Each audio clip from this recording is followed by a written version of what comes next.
everyone. So we are dealing with respiratory pathology. So from this picture itself you may be understood what is the topic now. Asbestosis. Okay, so we are going to deal with asbestosis. So here what you are seeing, it is asbestos body or ferruginous body. You can see first one is almost a broken one. The second one is almost a clear line. Alright, so this is asbestos body or ferruginous body. So as the name is saying, like ferruginous, so what will be the component? What are things which is made up of? Of course, iron will be there. Then glycoprotein will be there and some dust fibers will be there. So dust fibers, it can be either organic or it can be inorganic. Okay, so all these will be constituting this ferruginous body. Now let us just say certain points about asbestosis. So asbestosis, you know that which part of the lung is getting involved? The lower or the base of the lung is getting involved initially. Now in contrast to other dust, what is important here? It can act as a tumor initiator as well as promoter, both. Now there are two types of fibers, which are the serpentine and amphibole. So one is curly, the other one is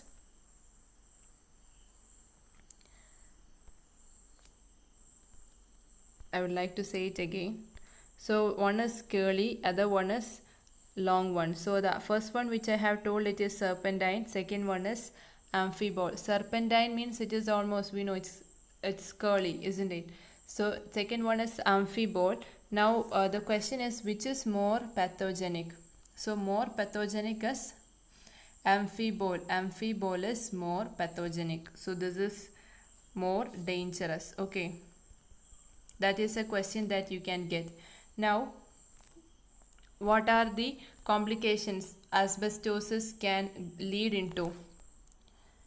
What is the most common complication that is seen is cancer. So cancer can occur, lung cancer.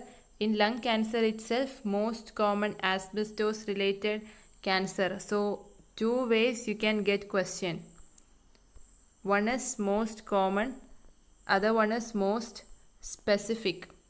So most common, it is bronchogenic carcinoma. What is most specific? Mesothelioma is most specific. Okay, so what does that mean? Why the two, you are getting two answers? So because incubation period is very long. So 15 to 20 years of exposure, that is enough for bronchogenic carcinoma. So that's why it is more common. In bronchogenic carcinoma itself, which is more common? Adenocarcinoma is more common than squamous cell carcinoma. And which is the most specific one? Mesothelioma. For that, the exposure is needed for almost 25 to 45 years and all, very long. Okay, so that is why most specific is mesothelioma. At the same time, most common it is bronchogenic carcinoma. So what are the things which we have discussed? You should know what is the composition of ferruginous body, and you should know the two types of fibers. Which is most pathogenic is amphibole, and you should know which is the most common cancer and most specific one. And in bronchogenic carcinoma itself, which one is most common? That is adenocarcinoma is more frequently than squamous cell carcinoma. And also you should know about which part of the lung is getting affected, base of the lung. And another point is it can be initiator plus promoter, both. So I hope it was clear. Thank you.